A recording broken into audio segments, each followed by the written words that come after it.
Welcome to Face Forward, the inspiring change podcast on all things internal communications, engagement, leadership and change. Hi there and welcome to this edition of Face Forward.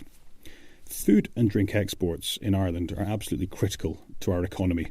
They've gone up by 64% since 2010, and last year the market was worth over €12.1 billion. The sector employs over 10,000 people, and we export our products to over 180 countries. So really critical to the country and the economy. Dairy makes up around a third of those exports, so around €4 billion. And it's not massively surprising we have such good dairy. It was Chris Hadfield, the commander of the ISS, who would often say that when he was flying over the Atlantic, the first part of Europe you would hit was Ireland. And the green of Ireland just shone through like a beacon. And of course, those of you who have visited here and those of you who live here know that we do get our fair share of rain. But of course, rain means great grass, which means great cows, which means great dairy. So I was really happy just before Christmas to be able to sit down with Colin Gordon, who was the recently retired CEO of Glanbia Consumer Foods, one of Ireland's biggest producers of food. We spoke a lot about the sector, and we spoke a lot about leading and managing an FMCG. So I hope you enjoy this episode. Please, as always, if you have ideas of other people you'd like me to interview, please get in touch. And your feedback on iTunes or on your chosen podcast platform is always welcome. So enjoy this. Here's Colin and I having a chat just before Christmas 2018. Colin, thanks a million for having me. Hi, how are you? I'm well, thank you. I'm well. How are you getting on? Very good, very good. It's getting busy towards Christmas, which is a pretty frenetic period of time for the food industry generally, but good form. There's a lot of cream going out the door, I believe. Cream is our major focus. We put out the equivalent of about 8 to 10 times the average weekly sell-through goes out in about 3 days. Wow. So it's all, we have a program in here which is called All In, All Out. Everyone who's in the business, who isn't required to be at their desk, is expected to go out and do merchandising, check on availability, check on dates, because it's a fresh product, it's turning over all the time. We just make sure that it's in the best possible condition, make sure customers are happy, make sure consumers are able to get hold of the product. It's a really good, it's a great sense of team and a great sense of singularity of purpose, and it gets everyone really focused in one direction, which is fantastic. And what a great way to connect your staff to your customers. And our staff to each other. Yeah. So it means the sales guys actually see our product happening in real time. So do our production guys. So do our distribution guys. All our marketing guys. So everyone works on one common purpose, which is a really important way of just getting people engaged, and they understand the business better at the end of it, and it lasts for a long period of time. Yeah, absolutely. So actually, a beautiful segue into my first question about the business. Obviously, I threw out a few stats there that Bord Bia had on their website. But maybe perhaps tell me a little bit about you, your career, where you've come from, and a little bit about Glanbia for people that don't know the company. Sure.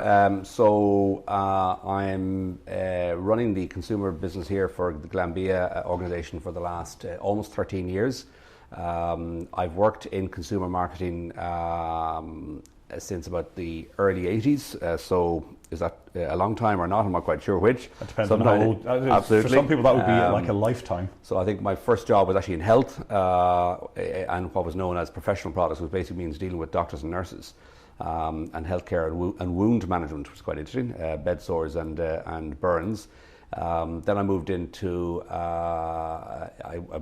cigarettes. Then I moved into soft drinks, alcohol, waters, and now I'm in dairy. So I've moved through a number of different consumer goods areas. Started off in marketing. That's my college qualification. And I worked actually in college for a year after qualifying, which was very useful and very good for just building up the sense of the other side of the college fence, as it were. But I've worked effectively in marketing and marketing management for the last 30 odd years. And the reason I got involved in marketing is I think it's actually quite misunderstood. And marketing is not just about communications or just about advertising or just about the four Ps as people might know them. I can come back to that if you wish, but it's much more about it's about actually how to put the consumer or the customer at the center of the business. So if marketing works right, it's working with planning, it's working with production, it's working with innovation, it's working with finance, it's working with legal, it's working with the customer, it's working with consumers, it's obviously working with sales. So marketing is, if it's done right, if it's seen right, and if it's understood by other functions correctly, is actually one of the central roles in a business, rather than something which is detached and somewhat unearthly, which sometimes it can be. So I spent a lot of time trying to make sure that marketing is at the heart of business, and commercial is at the heart of business, rather than just the end result of some other things. I'm lucky enough to work in Glanbia. I think one of the big advantages of Glanbia compared to other companies I've worked in is I can look out of one of our factory windows and I can see the cows being brought in for milking, and I know that our product will be on the shelf of a local supermarket sometimes that evening, and certainly the next morning. That's incredible.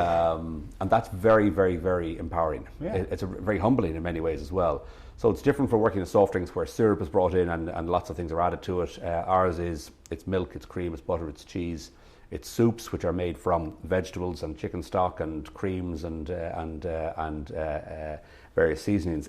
And our soup plant that we have, which is the biggest soup plant in the country, is basically like a big kitchen. There are kettles. Now they're big kettles, but there are kettles. So it's a very grounded business. You are doing things with product that will make a difference to people's time of day, and sometimes have a profound impact. Care is really important. Safety is really important. Really good nourishment is really important.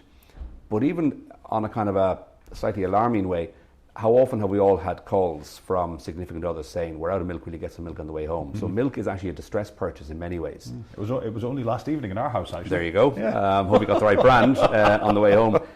So people have to have milk. Ireland is a huge per capita consumption of what we call liquid milk, which is in other words not dried or powdered for export. So in Ireland we have very high per capita consumption of a whole range of different products, particularly of milk, and therefore if we don't have it for a cup of tea in the morning, for a cup of tea at night, if we don't have it for our cereal, it's a distress. So having availability and having extremely high levels of service to the trade is an absolute grounded rule in this business. So we have fantastic focus on quality, fantastic focus on service, fantastic focus on making the product in every possible danger of being sold or be bought. That's what we try and do, and that's great. I love it. Brilliant. Yeah. And tell us some of the brands that sit within the Glanbia consumer stable. So the best known brand will be Avonmore. Avonmore is a brand that was invented or created about 40 years ago or so. It's now Ireland's biggest brand. It exists in butter, cheese, cream, and most obviously milk. We have other forms. We have it in soup, in fresh soup products, and we have it in orange juices as well, although the orange juice is relatively minor. So it's Ireland's biggest brand. It's bought by more households more often than any other brand in the country. It's a national brand, which is quite unusual in Ireland for a milk business. Quite often it's regional or local or even town-based. And it's performing very well. It's well up year on year. Some of our key brands within the overall family of brands, that is Avonmore, are up double digit in a tough enough market. We also have Kilmeaden, which is Ireland's biggest cheese. We distribute and work with Yoplait, which is obviously a big fresh yogurt business.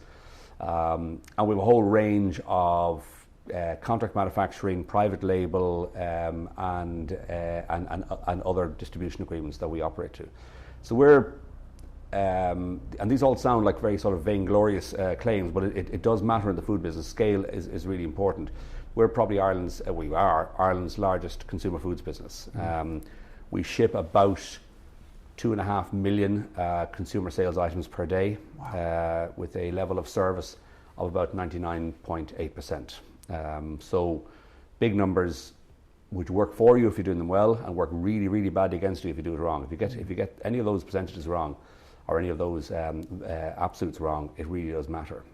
So big scale business, that's what food is about. So when you think about the volume of product that's going out every day, when you think about keeping that level of service up at that high 99%, is when you think about the brands that are coming through here and continue to build and maintain those brands, leadership and your leaders in the organization must be at the very core of that. So what for you is it makes a great leader in a business? I've been really lucky. I've worked for some really good role models, great leaders in their own right, and people who I've been lucky enough to be able to get a lot of life lessons and professional lessons from. Keeping it really simple, keeping the strategy simple, keeping the message simple, keeping your approach simple, your communication simple. Keeping it simple, I think, is really important. Empowering people is really important. In other words, once you know what you're going to do, and you've managed to engage people in that, then let them get on with it. They should know that they're doing the thing that's been agreed. Let them go and do it. I guess the difference between a leader and a manager is managers tend to do the doing. Leaders tend to be doing the thinking and the strategizing and the pathfinding, and clearing the way on that path. And quite often they are merged. Leaders can be managers, managers can be leaders. But in the role of leadership, you need to understand that you need to work out when you need to stand back and when you need to step in. So keeping it very simple, role identification, all that kind of stuff is to my mind where it is really important. The single most important thing, however, is having a really, really, really clearly understood strategy for the organisation and keeping at it. It's very simple. A lot of companies have 3-year strat plans, 5-year strat plans, 10-year horizon plans. I remember working for one organisation who said it used to be a 2-year plan, then it was a 5-year plan, now it's a 3-year plan. Whatever it is, group head office want it. Well, that's a great way to motivate people. And that is that is exactly right. It's a way of motivation to the power of -1. It just to turn everyone off. You go through the motions. Yeah. We actually very rarely revise our strategy in here, and we do it because we do it so rarely because we know it's right. We tweak. We may well add, we may add emphasis, but we don't change because we absolutely believe what we're doing is correct. We did a root and branch review 7 or 8 years ago. We're absolutely convinced. Research supports it, performance measures support it, market share numbers support it. So all of the external and indeed internal measures support what we're doing. And we would be very, very, very reluctant to change it. The one change we made a couple of years back was we decided that we needed to bring the expertise that we built up in the Irish market to other markets. And that was really adding to the strategy rather than changing the strategy. So we got much more involved in bringing consumer products in consumer-ready formats to Asia, and increasingly now we're going to the States, and we're into the Middle East as well. It's a different product range because we're now looking for moving from 15-day shelf life in most of our products to multi-month shelf lives. It's different factory requirements, different shipping and distribution requirements, different distributor requirements. But we know what we're doing with the brands. We know what we're doing with our service and our quality standards. They transfer from one strategy to the other very easily. So again, simple. We're just adding on to what we know we're good at, what we know works, and we're bringing it to other consumers and customers. Okay, I completely agree on the strategy piece, that keeping it simple, keeping it consistent, just keeping banging the drum. And I can't remember who it was that said it, but it's around the time that you get bored of telling somebody something that actually probably lands with them. And I guess, like many organizations, the strategy is created at the core and then pushed out.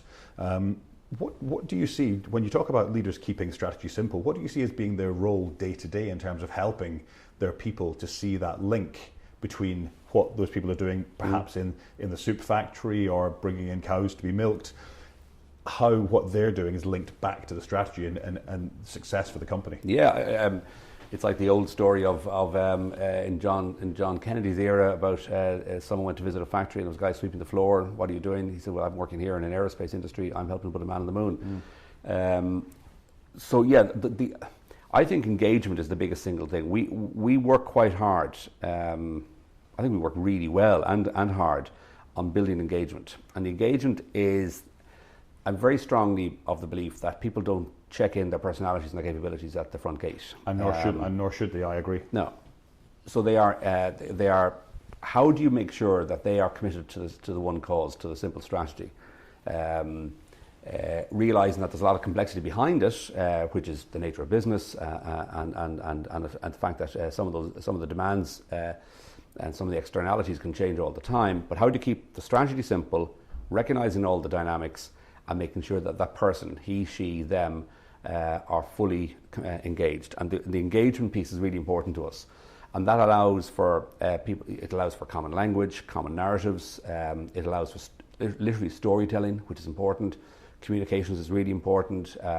It means if I go into a factory, if I go into an office, if I go into a meeting, I kind of know, I mightn't know exactly what that meeting or exactly what's going on at that point in time, but I know where we're all going, and I can instantly begin to have a conversation with anyone about what we're trying to do, knowing that they will be on the same page.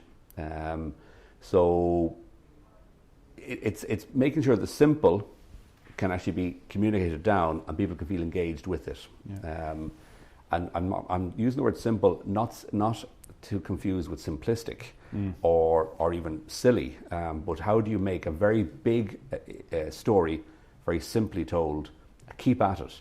I remember, maybe slightly somewhat differently to the question you're asking, but I remember doing research into a previous brand I had, which was into high double-digit growth every year. And we did market research into it, and the research came back, was seen as the ads were seen as boring, the labelling and product formats were seen as very traditional and not exciting, and people wanted an awful lot more jizz and jazz in what we were doing. They wanted more, strident promotions, they wanted more events, they wanted more active ads and overall communication strategies. And we made a conscious decision, which is we actually don't care what the research is saying, and that sounds very dismissive, because the performance is actually delivering a different result. So the underlying message was getting through is the point. The underlying core message of what we were trying to say was getting through and working, and all the other stuff is just noise. So how do we make sure the underlying message of what we're trying to do here in the business at a strategic level, rather than even at a brand level, is getting through, and people can understand it. And there may well be a lot of noise around, and there may well be discomfort. There may well be issues at any one time. Of course there are. It's a fast-moving consumer goods business. But how do we actually make sure that the noise doesn't distract from the core message going through? And that's really important to us. And I guess for me, a key part of that is where leaders come into place. So those people on the ground, as we were talking about before we started recording, the fact that that the strategy can come from the top, from the head office, but actually it's the managers, the leaders, the team supervisors on the ground that are the ones that are able to take your strategy and make it relevant and contextualized for their people in language and through story that they can relate to. Absolutely. Yeah. Absolutely. And by the way, celebrating. So we communicate, and there's you can. I could spend the rest of this talk talking about communications generally, engagement around the strategy and around the day-to-day activities through great communication, great celebration where appropriate is really important to us. So we've put a lot of effort into finding the best way possible of engaging with staff throughout the organisation continuously. And it's all the way from formal town hall meetings with kind of a big presentational style to message boards and everything in between. And neither of those two extremes are new. It's actually what's happening in the middle that is new. So we've employed engagement management to work with us to help make sure that across the different factories we operate and the different depot systems we have and the head office here and the people who are out in the field who don't necessarily out in the sales force and the distribution staff who aren't necessarily in any one location, they all can feel involved in what we're actually trying to do and understand that even though it's a very large, fast-moving business, they feel some connection with it on a daily basis. And I think that's something that's so critical. And I think particularly when you work in a business that has a distributed workforce, whether that be through depots and farms and production facilities, or whether it be in a branch network in a bank. But we also got just about 400 milk agents, the old-fashioned milkmen. Okay. They are part of our communications audience. They're part of our workforce indirectly. How do we work with them? How do we make sure they understand what we're trying to do? How do we make sure that when they're in front of a customer delivering product in, be it on someone's front door or a shop, which they would distribute to, that they are part of the communications purpose that we have. Because if any one of the group of people, of the roughly 1,000 people who work in the consumer business, including the 400 milk agents, if any one of them are actually saying a different story to what we're trying to, that's not good. If a lot of them are saying a different story, that's really quite bad. So we need to make sure all the different elements of the business are pointing in the one direction, and not just saying it in a parrot-like way, but saying it because they know this is actually the way we want to operate and it's working. Yeah, and I think actually I'd completely forgotten about the milk delivery business, of course, that you have, and that must give you a really, really good insight into what consumers want, because probably does any other manufacturing company in Ireland in the food sector have that touch point of the end consumer? Bread might, but not that level of workforce. They might have a third of that number.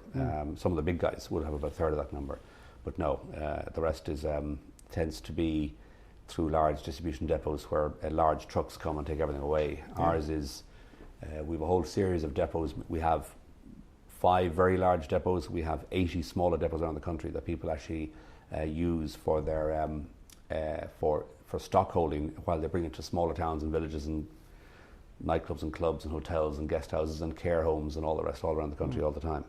Okay, interesting. And that gives you, I guess, that sense of feedback from the end, Yes. the actual customer. I remember when I was working in AIB, I used to spend a lot of time with the support functions.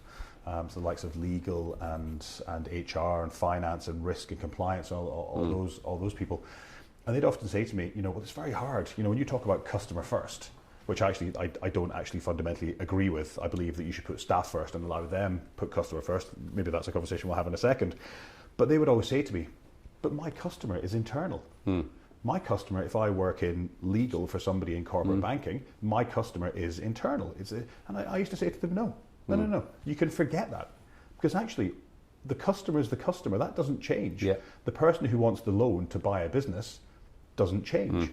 If that's a very time-bound transaction and you don't pull your weight and you don't do the thing that's needed to be done in order for that person in corporate banking to be able to do their job, then we fail the customer together. There's a broken chain. Well, yeah, and that's an interesting point, because there's a huge, for instance, within marketing, there's a massive amount of debate going back, Peter Drucker and loads of others over the years. What is the definition of marketing? And there's lots of ways of defining it. But my way, which I haven't seen elsewhere, but I do genuinely believe this, is marketing and all the other functions you're referring to, legal, support staff, admin, in my business, distribution, production, innovation, is to make selling easier. That's why everyone's here. It's why I'm here. I mean, my kids quite often ask me, what do you do today? Especially when they were younger. And you say, well, actually, I had meetings, loads of phone calls, a couple of conference calls. Yeah, what do you actually do? So what we do is not physical. It might be tiring and exhausting, and it might be rewarding, whatever way it might be, but it's not physical. We don't actually make milk. I don't make milk. I don't make cream. I don't drive the trucks. So what do we do? And it has to be about making selling easier. And that's real leadership.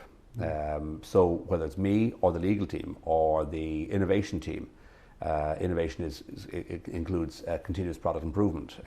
It's making selling easier. It's putting the product in every possible danger of doing better and better every day. That's what we're about. And that product can be a service. That product can be it can be online or offline. So it's what are we trying to do? We're trying to make money. Don't make any apology for that. We're trying to make money for our I guess that everyone talks about, the shareholders also trying to make money to be able to pay all our wages every week, and pay all our obligations. So we're trying to make money. And everything we do is trying to make selling easier to make more money. Yeah, it's as simple as that. And I think when to talk back to the point you made earlier about storytelling and leaders, telling stories, it was only when, in that legal example, when you sat them down and said, but if this customer does this and you don't do this and this happens and the whole thing falls over, you can see the light bulb going off and they suddenly go, oh yeah. I hadn't thought about it like that. Well, in the case you're referring to there, that legal person is trying to make the granting of a mortgage easier. Yeah. Or not, because it's a bad risk, but but that they're trying to do a job to make the person in front of the customer be able to do a better job. Yeah. So of course it was Branson who said, to talk back to the customer first piece, it was Branson that said, interestingly, it shouldn't be about customer first. It should be about staff first, and then we'll allow our staff look after our customers, and they'll do a really, really brilliant job at that. What's your take on that? I think customers, trade customers, have a really, really, really difficult job, particularly in FMCG, particularly at the moment with so many different dynamics taking place. Sometimes we need to put our feet into their shoes and understand. So when there is an issue, and when there is maybe a bit of conflict, understand what they're trying to do. We're probably better briefed on our products than they are.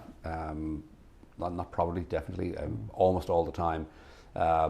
They're very well briefed on their own total business, but not necessarily on our product, and they therefore have a relatively narrow view and relatively short-term view to try and overcome an issue. That doesn't mean they're always right, and if the strategy is credible and believable, and you stick to it, you should be able to say to a customer, no, you're not right on this one. I'm doing what I believe is right for the business. Even if that means you're going to walk away from business and walk away from opportunities. If you believe in the strategy, you have to have the confidence to go and do that. Otherwise, what you are is you're into volume, or you're into short-termism to satisfy their particular issues, and margin gets lost all the way along the line. So that's a big piece of leadership. It's a big piece of getting people to really buy into the strategy, because you have to trust. I'm always minded by the idea that salespeople, key account managers and salespeople generally operate on trust. You give them all of your key secrets, your brand plans, your promotional plans, your pricing programs, quite often your recipes, and you send them out, and you mightn't see them from one end of the week to the other. And they're out there doing something.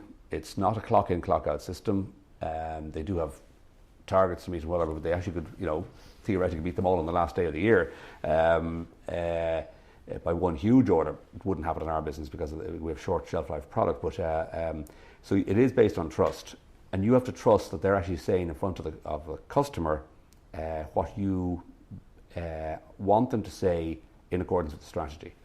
And have the confidence to say no. And sometimes we as senior leaders will actually go along to meetings to make sure that the customer knows that we're supporting the key account manager or the salesman, saleswoman, to make sure that there is no that they don't believe that if I go up higher I'll get a better answer. So again, it goes to that simplicity. They need to understand that they need to buy it. They need to be able to communicate that in a quite often quite fraught and tense meetings, very simply, very succinctly, and believe it themselves, and move on to the next item. And that, of course, means them feeling extremely empowered, and you within Glanbia Consumer having a culture in which those people... But Scott, they are the leaders then. In that meeting at that time, in front of that customer, who could be a senior commercial operator for one of the biggest retail companies in the world, and one of the biggest employers in Ireland, and they've been trained to be able to go and do their job. They are leading your business at that moment in time. That's so it is trust. As much as we trust the delivery guys to not just leave the stuff, throw it down and walk away from it. That they actually look after it all the way to the back door. So leadership happens at almost every step of the value chain. There may well be a leader at a point in time. There may well be leadership talked about, but leading happens all the time. Yeah, lovely. Really nice.